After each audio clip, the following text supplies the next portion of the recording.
বাংলার সঙ্গে আমি সৌমি নজর রাখবো কিছু গুরুত্বপূর্ণ আপডেটের দিকে। সুপ্রিম কোর্টের প্রশ্নের মুখে দেশের ক্ষয়রাতি রাজনীতি, বিনামূল্যে বিদ্যুৎ দেওয়ার আর্জি নিয়ে সুপ্রিম কোর্টের দ্বারস্থ হয়েছিল তামিলনাড়ুর রাজ্য বিদ্যুৎ বন্টন সংস্থা। বৃহস্পতিবার এই আর্জির পরিপ্রেক্ষিতে শীর্ষ আদালতের পর্যবেক্ষণ, দেশের অধিকাংশ রাজ্যে রাজস্ব ঘাটতি সত্ত্বেও ক্ষয়রাতির রমরমা চলছে।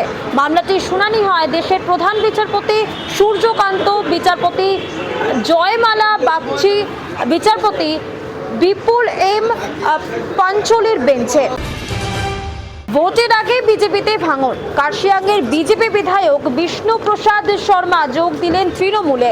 বৃহস্পতিবার তার হাতে দলীয় পতাকা তুলে দেন ব্রাত্য বসু এবং শশী পাজা। 2024-এ ডিএ ঘোষণা হয়েছিল, অবশেষে 10% মহার্ঘ ভাতা পেতে চলেছেন রাজ্যের শিক্ষক ও শিক্ষাকর্মীরা। এরকমই অন্যান্য নিউজ আপডেট পেতে অবশ্যই চোখ রাখুন ওঙ্কার বাংলা ডিজিটালে।